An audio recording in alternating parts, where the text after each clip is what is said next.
Hi, welcome to our channel of ignou audiobooks, Indira Gandhi National Open University, School of Social Sciences, SOSS, Master's Degree Programs, MA in Psychology, MAP, Second Year, MPCE 0 to 2 Assessment in Counselling and Guidance, Block-4 Organizing and Planning Counselling and Guidance, Unit-4 Methods of Evaluation, 4.0 Introduction. In the previous units of this block you have studied the development and organization of guidance program activities. You have done assessment before, planning guidance program and planned activities considering the needs of students at particular age stage. While planning the guidance program you also have to keep in mind how you are going to assess the effectiveness of your program including the activity. Like any other program, guidance and counseling program also needs to be evaluated. Evaluation in guidance and counseling refers to the measures used to assess the effectiveness of guidance and counseling program. Evaluation of guidance and counseling program not only helps in developing effective and meaningful guidance and counseling program but also helps counselors enhance their skills. As a teacher-counselor, you have to follow a systematic way of determining effectiveness of the activities in terms of the outcomes achieved. Therefore, evaluation of guidance program is also essential. In this unit, we have described the concept of evaluation, its purpose, principles, characteristics, and types. We have also dealt with the approaches, models and methods of evaluation. 4.1 Objectives. After completing this unit, you will be able to times describe the meaning and importance of evaluation in genera, times explain the purposes, principles, characteristics, and types of evaluation, times describe the criteria of evaluation specific to guidance and counseling program, times identify a suitable evaluation model for evaluation of guidance and counseling program, times enlist the steps involved in conducting evaluation, and times select the appropriate methods, tools and techniques of evaluation as per the requirement of particular guidance activities. 4.2 Evaluation. Evaluation is a very significant step in any program activity organized. It gives us feedback for reflecting and improving the program or activity. Hence, equal importance is to be given to the planning of evaluation as well as to how to conduct the program activity.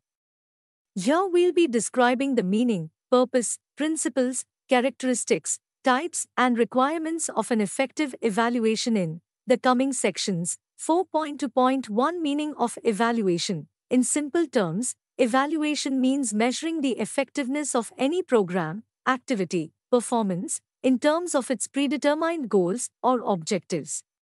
According to Webster's dictionary, evaluation is the act or result of evaluating or examining and judging the worth, quality, significance, amount, degree or condition of something.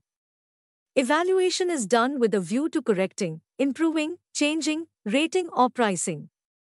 Evaluation of a guidance program not only helps school counselor in determining the extent to which a counseling program has made a positive impact on students, it also helps in identifying the problems, barriers that obstruct the desired success of the program. Thus, evaluation helps in guiding the counselor to develop effective guidance program according to the objectives. 4.2.2 Purpose of evaluation. According to Wack, Ryan and Podevant, 1993, the main purpose of evaluation is to acquire an understanding of how present guidance services are being utilized and to determine areas that need additional emphasis. Evaluation may be done due to following purposes: I. To find the need and meaningfulness of a program activity. 2. To identify the strengths and/or weaknesses of a program activity. 3. To assess the degree of satisfaction of the target group with the services rendered, activity organized. 4. To analyze the kind of interventions to be used for a particular group of students.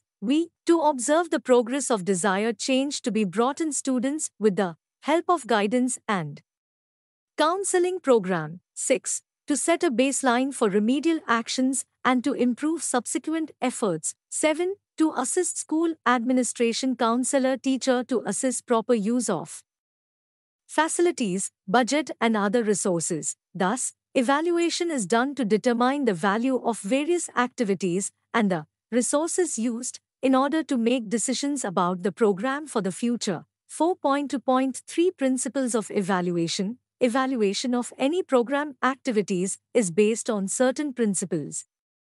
For a true evaluation, following principles should be kept in mind. An effective evaluation requires I. Establishment of predetermined goals or objectives against which evaluation is done. 2. Making evaluation more meaningful by setting up valid criteria. 3. Application of the evaluation criteria, which make use of appropriate tools and techniques necessary. 4. Involvement of all stakeholders, such as students, peers, parents, teachers, school management, etc., in guidance program. We proper feedback and follow-up to improve and or develop guidance program. 6. Continuous evaluation to rectify the weaknesses problems in the program. 7. Establishment of credibility and confidentiality so that students, parents and peers share the information willingly with the counselor. 4.2.4 Characteristics of evaluation. Sharma, 1999, had listed following characteristics of evaluation. Evaluation is intended to contribute to the solution of a particular kind of practical problem. Evaluation is a decision-oriented study in which the evaluator is asked to provide information wanted by a decision maker, a government policy maker, school management. Thus, evaluation is a commissioned study. Evaluation is an idiographic activity, I descriptive of the particular activities. It is not nomothetic, I law-giving. Explanation of the phenomenon being evaluated is not the primary purpose of evaluation. A proper and useful evaluation can be conducted without producing an explanation of why the program being evaluated is good or bad or how it operates to produce its effects. 4.2.5 Goals of evaluation. The goal of evaluation, particularly in education and guidance, is to determine the worth of its materials, programs and activities. In other words, evaluation seeks directly to assess social utility. Education and or guidance program evaluation is concerned with a phenomenon which has limited generalizability across time and place.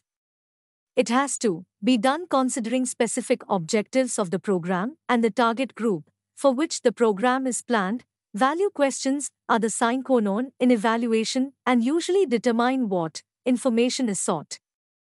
For example, the acquisition of knowledge and improvement of self-concept are clearly value-laden. Education and guidance are multidisciplinary. The evaluator should appreciate the view about guidance held by other socially relevant disciplines. In this way, the evaluator of guidance program can become sensitive to the wide range of phenomenon to which he/she must attend if he/she is to properly assess the worth of a guidance and or educational program. The evaluator's role is largely that of a methodological expert applying inquiry techniques to the solution of a particular type of practical problem.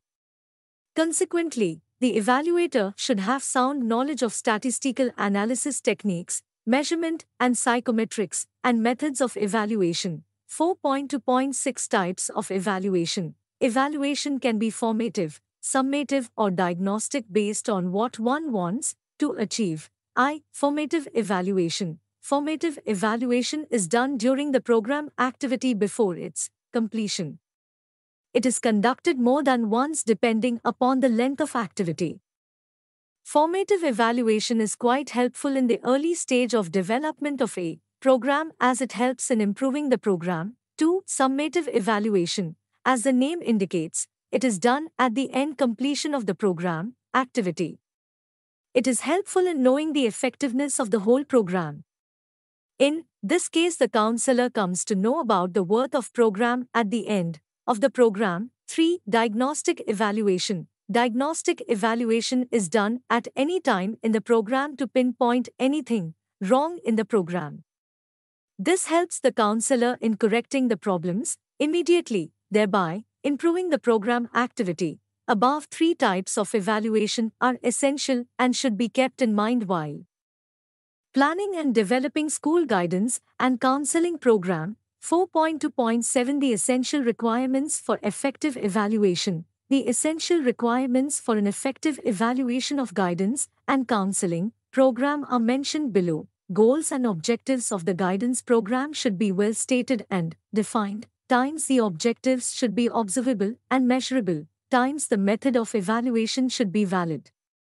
Times the process used for evaluation should be reliable. Times the person conducting the evaluation should be expert in evaluation process. 4.2.8 Criteria for evaluation. As you know, criteria are a set of principles, standards, or a measure against which assessment and evaluation are done. In evaluation of guidance and counseling program activities, predetermined criteria help in assessing whether the services rendered are in line with the objectives framed. Therefore, it is very essential that while planning and developing guidance and counseling program, criteria for evaluation are also properly determined. It will help in making the program effective. Criteria also help in identification or developing tool for evaluation such as checklist, interview schedule, questionnaire or a rating scale. You can select appropriate tool for collection of data from the students, teachers, parents, etc. to evaluate the program activity against the criteria formulated.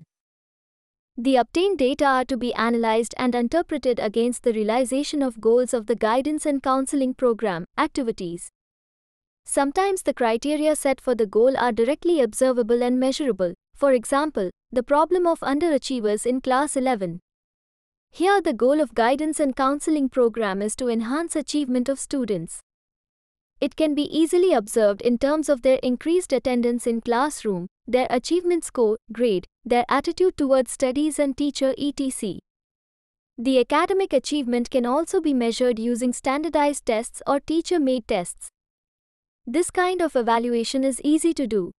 Sometimes counselor faces problem when the goals to be achieved are not easy to assess. Therefore, a counselor should be very careful while setting the goals of guidance and counseling program. It will help in determining criteria for achieving goals.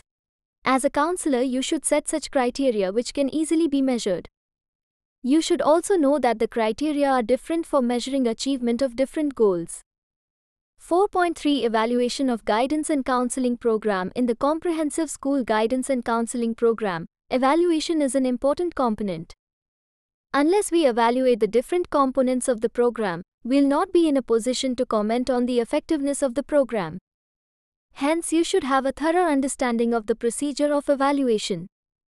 Below you'll learn about how to carry out the evaluation and the different models of evaluation followed to evaluate guidance and counseling programs. 4.3.1 Evaluation Perspectives. To achieve accountability, evaluation is needed with regard to the nature, structure, organization and implementation of school guidance program, the school counselor and other personnel who are implementing the program, and the impact of the program on students. Thus, the overall evaluation of school guidance program needs to be approached from three perspectives: I. Program evaluation, E. Personnel evaluation, and E. Results evaluation. I. Program evaluation. According to Siddiqui, 2009, when we conduct evaluation of the program, two questions arise. I. Is there a written guidance program in the school? E. Is the written guidance program the actual implemented program in the school? If there is any discrepancy between the written program and the implemented program, it will be known while program evaluation is being done. We need program standards to conduct program evaluation. By program standards, we mean acknowledged measures of comparison or the criteria used to make judgments about the adequacy of the nature and structure of the program as well as the degree to which the program is in place. For example, here is a program standard. The school district is able to demonstrate that all students are provided the opportunity to gain knowledge, skills, values, and attitudes that lead to a self-sufficient, socially responsible life. To make judgments about guidance programs using standards, evidence is needed concerning whether or not the standards are being met. In program evaluation, such evidence is called documentation. Using the standard listed above, evidence that the standard is in place might include the following: a developmentally appropriate guidance curriculum that teaches all students the knowledge and SK1L1s they need to be self-sufficient and lead socially responsible lives. Yearly schedule that incorporates the classroom guidance plan. Documentation of such evidence could include guidance curriculum guides, teachers and counselors unit and lesson plans, yearly master calendar for the guidance program, curriculum materials. Personnel evaluation. Personnel evaluation is based directly on the job task descriptions and usually has two parts: a formative part, supervision, and a summative part, evaluation. The job task description identifies the performance areas to be supervised and evaluated. For instance, the job description of a school counselor would include the following roles: implementing the guidance curriculum, counseling individuals and small groups with immediate needs and specific problems, consulting with parents and teachers, referring students to appropriate community agencies, coordinating, conducting, and being involved with activities that improve the operation of the school, evaluating and updating the guidance program, and continuing professional development. Accordingly, the evaluation can focus in these areas. Results evaluation. We need to evaluate the results of the guidance program. According to Johnson, 2003, the results may be long-range, intermediate, immediate, and unplanned. Long-range results focus on how programs affect students after they have left school. Usually, long-range results are gathered using follow-up studies. Intermediate results focus on the knowledge and skills all students may gain by participating in the guidance program. Immediate results are the knowledge and skills students may gain from participating in specific guidance activities. Siddiqui suggested use of a confidence survey to conduct immediate evaluation to measure mastery of guidance competencies. In this format, guidance competencies are listed and students are asked to rate how confident they are that they have mastered the competencies. The confidence survey can then be used as a pre-post measure. The obtained scores can be related to such measures as academic achievement and vocational identity. Finally, the possibility of unplanned for results that may occur as a consequence of guidance activities conducted as a part of the guidance program also need to be taken into account. 4.3.2 Basic steps of evaluation. The process of evaluation is a cyclic process which includes steps like identification of objectives or program goal, planning, analysis, reflection and follow-up. Identification of program objectives. Evaluation in terms of achievement of the objectives is most difficult in the guidance area of education. In the first place, no standard set of objectives has been formulated. Objectives may differ from school to school and from counselor to counselor. The objectives become the basis for defining suitable criteria for evaluation and the nature of the evidence needed to measure the degree of achievement of these program objectives. It is difficult to formulate objectives in terms of specific human behavior because one individual may achieve the objective one way and another individual by a different way. Until the objectives of guidance are clearly defined by a school, it is difficult to measure the outcomes. Therefore, the first step in program evaluation is to identify the program objectives and also an assessment of what is to be evaluated. The focus can be on the total guidance and counseling program or on any particular activity. A counselor should state the objectives in clear, concise and measurable terms. Planning. Once you have formulated the objectives of program evaluation, the next step is to develop the overall plan of evaluation. Planning includes the following. A. Type of evaluation. You have to decide which type of evaluation will be done, formative, summative or diagnostic. We have already discussed the details of evaluation. B. Criteria. Specific objectives and criteria for judgment and appropriate assessment strategies must be established to obtain information from stakeholders, students, teachers, parents. Criteria are the basis for determining the extent to which program objectives have been achieved. Since all primary program objectives are related to student behavior and development, the primary criteria inevitably relate to program outcomes in terms of what happens to students. On the other hand, secondary objectives relate to program provisions and therefore, it is important that realistic, meaningful, and feasible criteria are established while planning the evaluation process. C. Evaluation strategies. It will depend upon the goals and objectives of guidance and counseling program whether you will use survey, case study, or experimental method, and also to whether you will construct tools, test, inventories, or use standardized ones. The counselor also has to specify the type of data and method of data collection. D. Procedures, techniques and tools for collecting data. For collection of data, procedures and tools such as tests, case conferences, interviews, observation, group discussion, anecdotal records, questionnaire, inventories, diaries etc. can be used. Travers, 1949, had suggested different procedures for collecting data. According to him, subjective data are obtained through self-reporting or own assessment by an individual using rating scales, questionnaire and/or checklist. Objective data such as academic grades, regularity in attending classes etc. can be obtained through records maintained in the schools. Analysis, inferences and conclusions can be drawn from the data only after a thorough analysis of data to determine all facts and relationship. In this phase, the analysis of data is done to determine the extent of success, examine weaknesses or strengths. It enables the counselor to make recommendation or suggestions to further modify the future program activity. Therefore, analysis of data outcome is an essential component of evaluation. Reflection, introspective thinking on the outcome of the analysis is very important for an effective guidance and counseling program. The counselor and school management guidance committee have to consider the results of analysis to be correlated with the direction of the guidance and counseling program.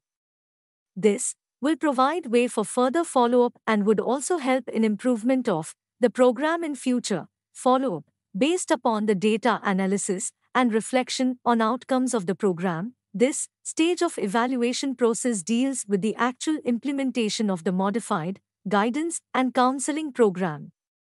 Follow-up of a program helps the counselor school management in correcting weaknesses limitations faced in the program and to develop a program which is more meaningful and beneficial to the students. 4.3.3 Models of evaluation. There are various models suggested for evaluation of guidance and counseling.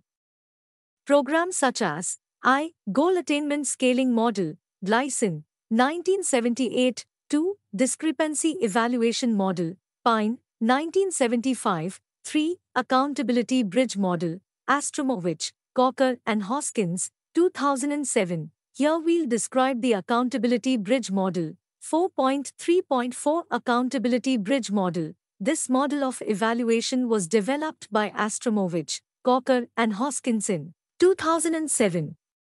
Under this model, as depicted in Fig. 4.2, there are two recurring cycles of evaluation, I. Program evaluation cycle, and 2. Context evaluation cycle, I. Program evaluation cycle. In this cycle there are 4 stages: planning, implementation, monitoring and assessment. A. Planning stage. In this stage guidance and counseling programs are planned. In addition to it, planning is also done for the types of intervention required and the resources needed for implementation of the program. B. Implementation stage. The guidance and counseling programs are actually executed based on the plan formulated in this stage. Any drawback in the program is rectified by way of formative evaluation, done with the help of feedback received from the context evaluation cycle. C. Monitoring and refinement stage. The evaluator counselor monitors the program thoroughly to find out whether any adjustment is needed. D. Outcome assessment stage. In the outcome assessment stage, the evaluator counselor makes a final assessment of the outcome of the program or intervention provided to students. 2. Context evaluation cycle. The second cycle also involves following 4 stages. A. Feedback from stakeholders. In the stage of feedback from the stakeholders, the outcomes are communicated to the stakeholders and the feedback is obtained from them. B. Strategic planning. The next stage is the strategic planning stage. In which school counselor engages in strategic planning, which can include a thorough examination and possible revision of the vision, mission, and purpose of the overall school counseling program. C. Needs assessment. During this stage, the counselor gathers the needs, requirements from different sources. Apart from students and parents, which would be of help in redesigning and reformulating the overall counseling program. D. Service objective. This stage incorporates the results of all the previous stages and, based on the outcomes, feedback and assessment of needs, strategies for further intervention are designed. After establishing the service objectives, the evaluation cycle restarts with the feedback from context evaluation cycle reaching the planning stage of the program. Evaluation cycle. The accountability bridge model can be an effective model of evaluation. It communicates the outcomes of the program evaluation to the various stakeholders involved in the process of guidance and counseling. Communication of the outcome can be made in the forms of reports, summaries, presentations, and discussions. The model also indicates the importance of the views of various stakeholders such as students, parents, school authorities, and teachers who have key roles to play in making the counseling program effective. 4.3.5 Approaches to evaluation of guidance and counseling program. There appears to be at least 3 distinct, although not mutually exclusive, approaches to conducting studies of programs and studies of students, namely, I. The appraisal approach, 2. The assessment approach, and 3. The evaluation approach. The distinction among these approaches lies in the purpose of approach. 1. Appraisal approach. The appraisal approach serves the purpose of determining the status of programs and students. Surveys are conducted to determine the status and development level of program provisions, activities, procedures, techniques, or of student characteristics such as aptitudes, interests, personality traits, etc. 2. Assessment approach. The assessment approach aims to measure changes in programs and activities. Through periodical surveys, data is collected to identify and describe the nature and extent of change in program, provisions, and student characteristics. 3. Evaluation approach. The evaluation approach is designed to determine the worth and effectiveness of program provisions primarily in student behavior and development, and in addition, advances in educational functions like instruction. For this approach, experimental studies and case studies appear to be more appropriate. As a counselor, you should undertake evaluation of guidance program by implementing these 3 approaches in the order in which they have been mentioned above. You should first determine what is being done and what exists, then determine what changes are being made for improvement and what needs to be done, and lastly determine the worth and effectiveness of the program and program elements in achieving objectives set for improvement in students' behavior or performance. 4.4 Methods of evaluation. Evaluation of guidance and counseling program may be done using methods such as survey, case study, and experiment. Whatever method you use for evaluation of guidance and counseling program, you should have a thorough understanding of the type of data to be collected and the tools available for collection of data. There are 3 types of data you may collect while evaluating the program. These are described very briefly here. 1. Enumerative data. These include recording the extent of time devoted to providing various guidance services or frequency of guidance activities conducted during a particular period of time. The data is obtained on number, frequency of counseling sessions, group guidance activities, etc. 2. Process data. Process data include information on the personal characteristics and professional skills of the counselor, such as time management skills, communication skill, organizational coordination skills. 3. Outcome data. Information regarding behavioral changes occurred due to the introduction of guidance and counseling program and involvement of the counselor are known as outcome data. For example, personal development of student, improvement in students' grade, increased self-esteem of student, etc. The following methods are generally used for collecting data to measure the effectiveness of a program. The feedback information about the effectiveness of the program activity can be obtained from the students present and school leavers, parents, school staff, employers, etc. 4.4.1 Case Study Method. In this method, the progress made by an individual in achieving the desired modifications after receiving the guidance and counseling program is recorded. Case study method is individualistic and time-consuming, but it can provide in-depth information about the progress made due to intervention. Although generalization of data obtained through this method is not possible, but it may be used for specific groups and specific categories. Following are few issues which may be studied using case study approach. Although individual case studies cannot be statistically analyzed for evaluation of guidance services, however, data on small group of students with certain common characteristics can be treated statistically. Bhatnagar and Gupta, 1999, had suggested following issues which can be studied using case study approach: times potential dropouts, times underachievers, times talented and gifted students in all areas, times disadvantaged students, times sociometrically identified as rejected and isolates, times first-generation learners, times economically backward students, times mentally retarded, times physically handicapped, times uncooperative students, times students with highly specialized interests. Careful analysis of data obtained through this method may provide sufficient information for formulation a hypothesis. This can be tested using experimental studies. You may collect following type of information while using case study method: times preliminary information, times name, age, sex of the student, SES, times education and occupation of parents, etc.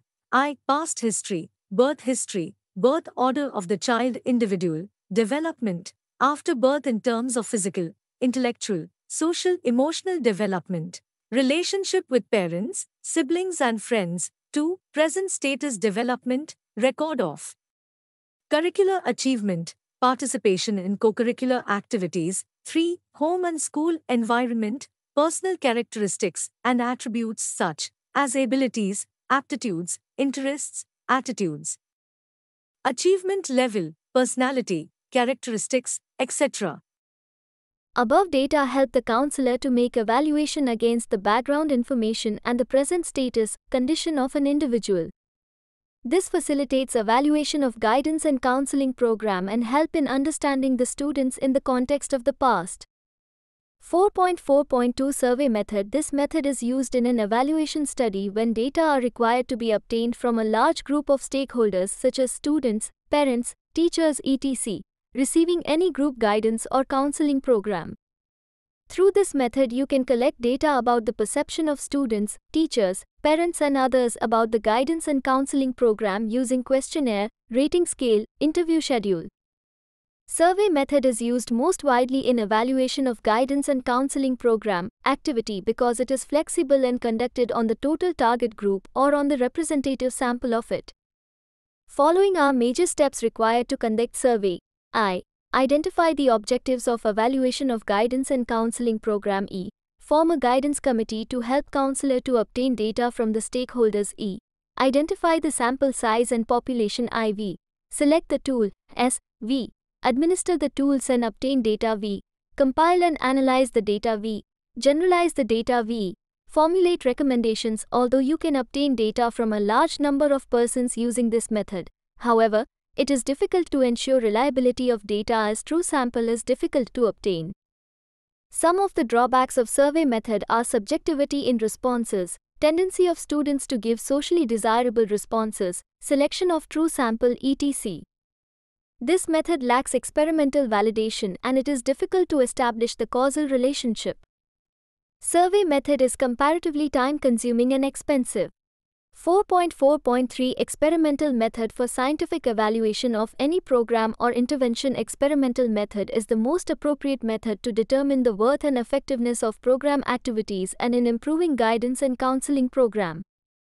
This method is a planned attempt to study the effect of intervention on one or more groups of students, individuals. Experimental method needs a systematic procedure to follow, and sometimes it is difficult for a counselor to arrange all these conditions. However, this method can be used for some services, activities. There are two designs which are generally followed by an experimenter: I. Pre-test post-test design, and E. Experimental control group design. You must have read about these designs in experimental psychology and know the characteristics of these designs and the conditions on which experiments are conducted in pre-test and post-test design and experimental and control group design. Here we are describing these designs with specific reference to evaluation of guidance and counseling program activity. I. Pre-test, post-test design. As you know, in this experimental design there is only one group of students and any guidance and counseling intervention is given to this group only. A. Pre-test. In this condition, before introducing intervention, guidance and counseling activity or program, pre-testing through questionnaire, rating scale, attitude scale or psychometric test is administered to find out the initial level of the group about certain concepts or behavior or information. B. Introducing intervention. Once the pre-test data is collected, the next step is to introduce the guidance and counseling activity. This should be done immediately after the pre-test to avoid effect of any other variable. C. Post-test. After introduction of guidance and counseling activity, the post-test using the same tool as in pre-test stage is administered to find out the changes in the level of attainment, behavior or attitude. If you find significant increase in level of attainment, positive behavior or attitude, then it can be concluded that the guidance and counseling intervention has been successful. If you do not find any change in post-test results, you have to think about the modifications to be made in the intervention. Stage 1 Pre-test administering pre-test. Stage 2 Introduction of GNC pre-test. Stage 3 Administering of post-test. In this design, it is not possible to check influences of other factors other than the intervention. E. Experimental control group design. In this experimental design, two groups from the same population are selected and certain variables are controlled to avoid effect of these variables on the outcome other than the intervention. Which variables will be controlled would depend upon what the teacher-counselor wishes to measure: behavior, attainment, attitude, etc. The two groups in this design are selected on the basis of pre-test scores, and then their personal, social characteristics and other variables are also taken care of. Experimental group. The participants of this group are exposed to a particular intervention, independent variable, in the form of guidance and counseling activity. Control group. The participants of this group are not exposed to any intervention. After the intervention in the experimental group, post-test is administered. 2. Both the groups on the predetermined criteria to find out the changes in the outcomes of both the groups. If the scores obtained by experimental group are significantly higher than the control group, it can be concluded that the intervention has positive impact on bringing desirable changes in the behavior, attitudes or attainment of students. The major difficulty in this design is in matching experimental and control groups, because two identical groups are required to measure the effect of intervention on the experimental group.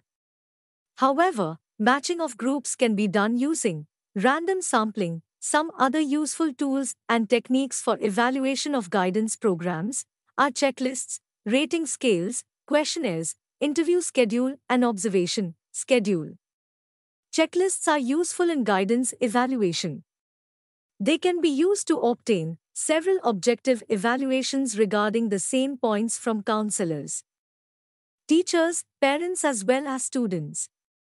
In this way, insight into the perceptions of different people about testing, counseling, group guidance programs, and parent participation is obtained. The data collected from the evaluation study needs to be organized, interpreted, and used for the purpose for which the study was conducted.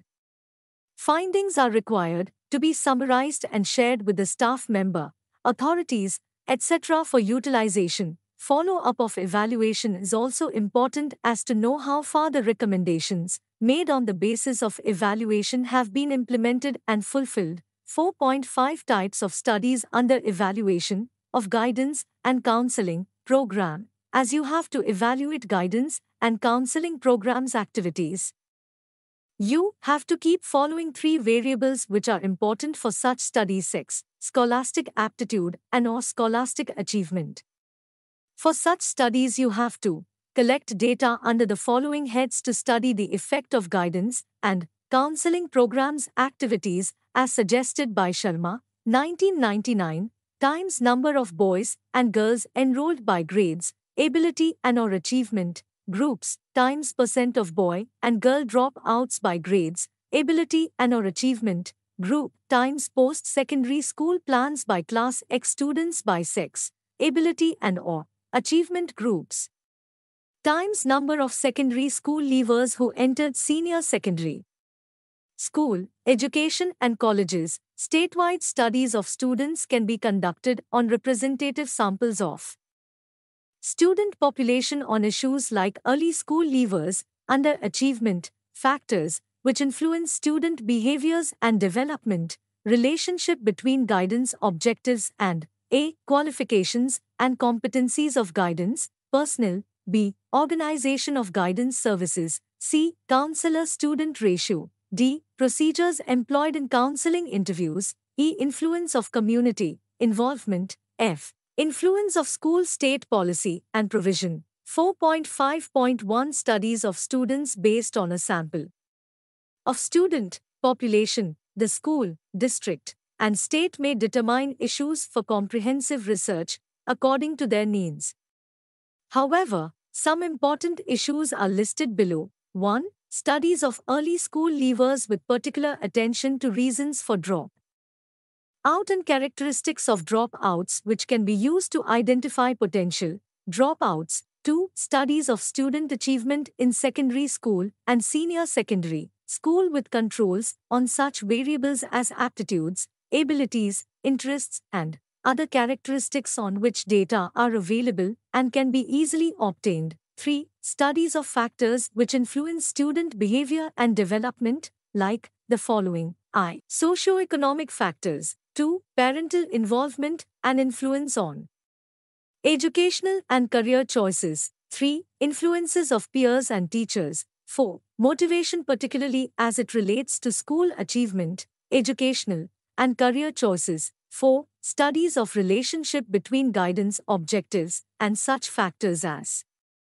I. Qualifications and competencies of guidance personnel. 2. Organization of guidance services. 3. Counselor-student ratio. 4. Procedures employed in counseling interviews like interpretation of test results, occupational information. 5. Periodic follow-up studies of secondary school leavers to maintain continuous information regarding post-secondary school education, training, employment, etc. for at least 3 years after passing school. 6. Evaluation of procedural viewpoints like the following: I. Relative effectiveness of using different kinds of personnel and combinations of specialized and non-specialized personnel. 2. Relative effectiveness of combinations of individual counseling and group guidance. 3. Influence of community involvement. 4. Influence of state policy and provision for guidance. 4.6 Summary. Evaluation is a systematic investigation of the worth or merit of some object. Guidance services serve students both directly and indirectly, and guidance programs relate to the development and behavior of students. In terms of goals, we may say that evaluation attempts to answer questions of worth of certain entities like processes, procedures, personnel, programs, etc. The true measure of the worth of guidance program can be in terms of behavioral changes of clients and their parents. The acceptance and support as well as growth and development of guidance function in education is very likely to depend upon evidence that it can accomplish the purposes and produce the results claimed. This means that continuous and critical evaluation of all aspects of guidance programs in terms of objectives and projected outcomes is necessary. In this unit, you learned about the meaning, purpose, principles, characteristics, and types of evaluation. The requirements for an effective evaluation were described. You also came to know about how to carry out an evaluation study, the steps involved, and the approaches of evaluation. There are three approaches to conduct studies of programs and studies of students, such as the appraisal approach, the assessment approach, and the evaluation approach. Guidance services serve students both directly and indirectly, and guidance and counseling programs relate to student behavior and development. Therefore, the effectiveness of guidance program can be judged in terms of behavioral changes of students and related persons. You also learned about the various methods of evaluation such as case study, survey, and experimental method.